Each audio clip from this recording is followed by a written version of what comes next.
Hi, I'm Julia Hamm, President and CEO of the Smart Electric Power Alliance.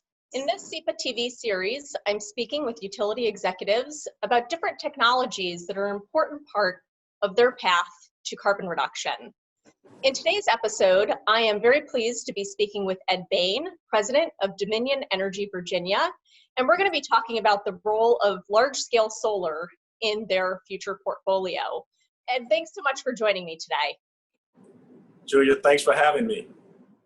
So to give folks a little bit of context, can you share with us Dominion's carbon reduction target and any major interim milestones you've set working towards that target?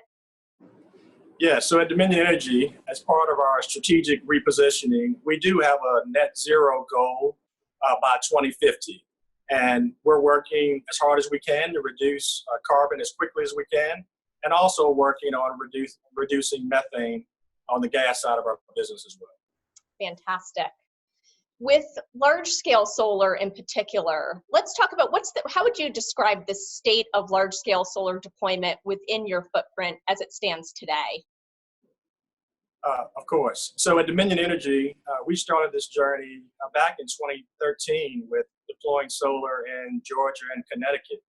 And today we have the third largest portfolio of our utility peers with over 5,000 megawatts in development or operation, and 4,000 of those megawatts here in the state of Virginia.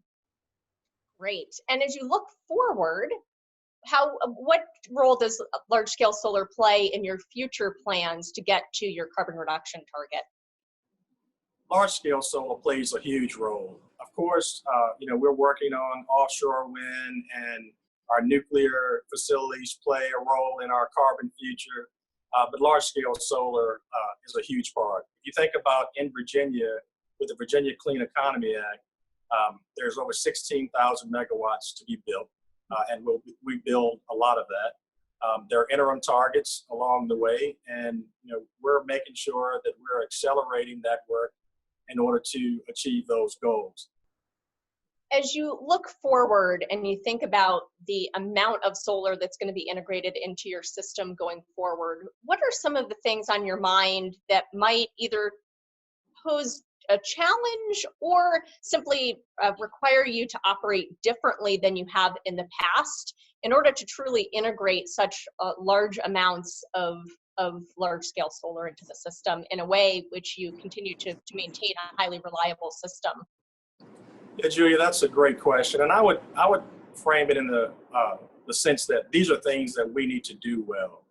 Number one, we need to make sure that we're working with local governments and doing the proper community outreach, because we want to make sure that we deploy solar both for the benefit of our customers and the communities where we build the solar.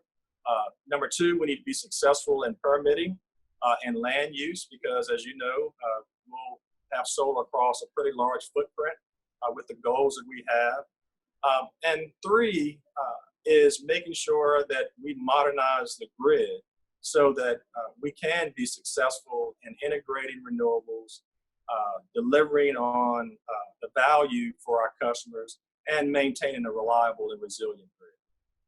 Based on your experience to date, what one piece of advice would you give to a utility that is just beginning for the first time to embark on the deployment of large-scale solar into their system?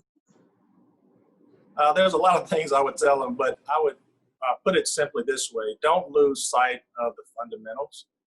We need to make sure that we balance affordability, the environment, and reliability, so that we make sure that we build solar that has the right impact in our communities and give equitable opportunities across all of the society. That is so well aligned, actually, Ed, with how SEPA thinks about things.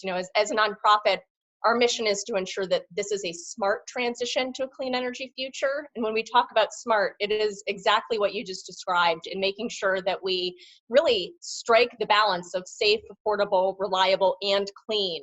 We can't sacrifice any one of those four pieces. We have to have all of them in balance as we move forward towards this cleaner and more equitable energy system for everyone.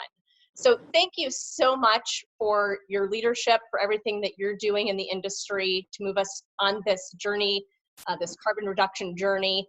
And thank you so much for your time today. Thank you, Julia, for having me.